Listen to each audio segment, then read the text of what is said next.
संगत जीओ, गुरु तेग बहादुर जी दे पोतरे गुरु गोबिंद सिंह जी दे लाला दा खून जे डुलदा ना, सिर सिक्खी दे तखत ना ताज रहिंदा, जंजीरां टुटदियां ना गुलामी दियां, देश ओवें ही अज मोहताज रहिंदा, देश ओवें ही अज मोहताज रहिंदा।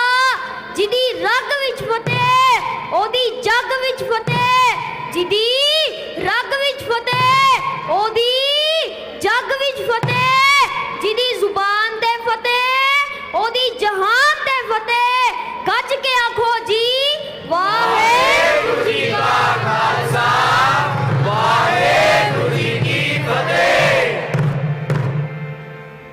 बाबा जोरावर सिंह जी ਅਤੇ ਬਾਬਾ ਫਤਿਹ ਸਿੰਘ ਜੀ ਦੀ ਲਸਾਨੀ ਸ਼ਹਾਦਤ ਨੂੰ ਸਮਰਪਿਤ ਅੱਜ ਅਸੀਂ ਗੁਰੂ ਹਰਕ੍ਰਿਸ਼ਨ ਪਬਲਿਕ ਸਕੂਲਾਂ ਦੇ 319 ਵਿਦਿਆਰਥੀ ਵੀਰ ਬਾਲ ਦਿਵਸ ਦੇ ਇਤਿਹਾਸਿਕ ਮੌਕੇ ਉੱਤੇ ਵੀਰ ਰਸੀ ਕੀਰਤਨ ਕਰਦੇ ਹੋਏ ਸਾਹਿਬਜ਼ਾਦਿਆਂ ਨੂੰ ਆਪਣੀ ਸ਼ਰਧਾ ਦੇ ਫੁੱਲ ਭੇਟ ਕਰ ਰਹੇ ਹਾਂ। ਸੰਗਤ ਜੀ ਆਪ ਸਭ ਨਾਲ ਜੁੜੋ ਅਤੇ ਪਿਆਰ ਨਾਲ ਸਰਵਣ ਕਰੋ ਜੀ। धर्म और भक्ति की बात करते हैं तो भक्तराज प्रहलाद को याद करते हैं। हम धैर्य और विवेक की बात करते हैं तो बालक ध्रुव का उदाहरण देते हैं। हम मृत्यु के देवता यमराज को भी अपने तप से प्रभावित कर लेने वाले नचिकेता को भी नमन करते हैं, जिस नेत्री नचिकेता ने बाल्यकाल में यमराज को पूछा था व्हाट इज डेथ, मृत्यु क्या होता है। हम बाल राम के ज्ञान से लेकर उनके शौर्य तक, वशिष्ठ के आश्रम से लेकर विश्वामित्र के आश्रम तक उनके जीवन में हम पग पग पर आदर्श देखते हैं। प्रभु राम के बेटे लवकुश की कहानी भी हर मां अपने बच्चों को सुनाती है। श्री कृष्ण भी हमें जब याद आते हैं तो सबसे पहले कान्हा की वो छवि याद आती है जिनकी बंशी में प्रेम के स्वर भी है और वो बड़े बड़े राक्षसों का संहार भी करते हैं। उस पौराणिक युग से लेकर आधुनिक काल तक वीर बालक बालिकाएं भारत की परंपरा का प्रतिबिंब रहे हैं। लेकिन साथियों, आज एक सच्चाई भी मैं देश के सामने दोहराना चाहता हूं।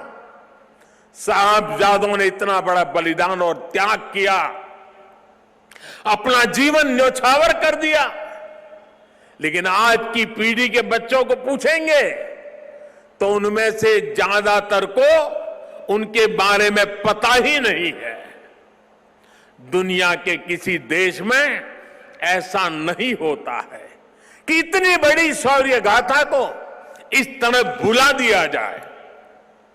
मैं आज के इस पावन दिन इस चर्चा में नहीं जाऊंगा कि पहले हमारे यहां क्यों वीर बाल दिवस का विचार तक नहीं आया, लेकिन ये जरूर कहूंगा कि अब नया भारत दशकों पहले हुई एक पुरानी भूल को सुधार रहा है।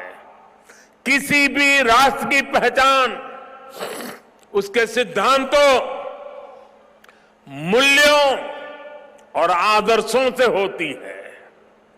हमने इतिहास में देखा है जब किसी राष्ट्र के मूल्य बदल जाते हैं तो कुछ ही समय में उसका भविष्य भी बदल जाता है।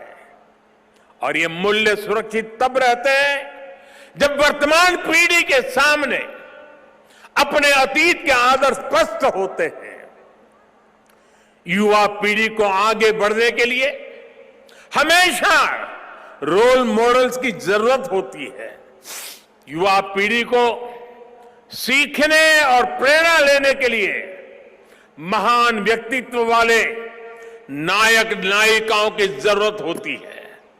और इसलिए ही हम श्री राम के आदर्शों में भी आस्था रखते हैं। हम भगवान गौतम बुद्ध और भगवान महावीर से प्रेरणा पाते हैं। हम गुरु नानक देव जी की वाणी को जीने का प्रयास करते हैं। हम महाराणा प्रताप और छत्रपति वीर शिवाजी महाराज जैसे वीरों को बारे में भी पढ़ते हैं। इसलिए ही हम विभिन्न जातीय जयंतियां हम विभिन्न जयंतियां मनाते हैं, सैकड़ों हजारों वर्ष पुरानी घटनाओं पर भी पर्वों का आयोजन करते हैं। हमारे पूर्वजों ने समाज की जरूरत को समझा था और भारत को एक ऐसे देश के रूप में गढ़ा जिसकी संस्कृति पर्व और मान्यताओं से जुड़ी है। आने वाली पीढ़ियों के लिए यही जिम्मेदारी हमारी भी है। हमें भी उस चिंतन और चेतना को चिरंतर बनाना है। हमें अपने वैचारिक प्रवाह को अक्षुण्ण रखना है। इसलिए आजादी के अमृत महोत्सव में देश स्वाधीनता संग्राम के इतिहास को पुनर्जीवित करने के लिए प्रयास कर रहा है। हमारे स्वाधीनता सेनानियों के, वीरांगनाओं के, आदिवासी समाज के योगदान को जन जन तक पहुंचाने के लिए हम सब काम कर रहे हैं। वीर बाल दिवस जैसी पुण्यतिथि इस दिशा में प्रभावी प्रकाश स्तंभ की भूमिका निभाएगी। साथियों, मुझे खुशी है कि वीर बाल दिवस से नई पीढ़ी को जोड़ने के लिए जो क्विज कंपटीशन हुआ, जो निबंध प्रतियोगिता हुई, उसमें हजारों युवाओं ने हिस्सा लिया है। जम्मू कश्मीर हो, दक्षिण में पुडुचेरी हो, पूर्व में नागालैंड हो, पश्चिम में राजस्थान हो, देश का कोई कोना ऐसा नहीं है जहां के बच्चों ने इस प्रतियोगिता में हिस्सा लेकर के साहबजादों के जीवन के विषय में जानकारी न ली हो, निबंध न लिखा हो। देश के विभिन्न स्कूलों में भी साहबजादों से जुड़ी कई प्रतियोगिताएं हुई है।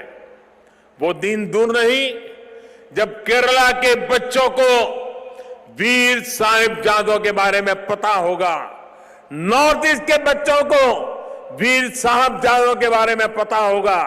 साथियों, हमें साथ मिलकर वीर बाल दिवस के संदेश को देश के कोने कोने तक लेकर जाना है। हमारे साहिबजादों का जीवन, उनका जीवनी संदेश देश के हर बच्चे तक पहुंचे, वो उनसे प्रेरणा लेकर देश के लिए समर्पित नागरिक बने। हमें इसके लिए भी प्रयास करने हैं।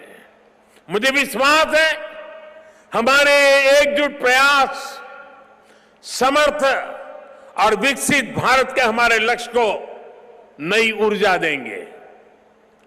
मैं फिर एक बार वीर साहिबजादों के चरणों में नमन करते हुए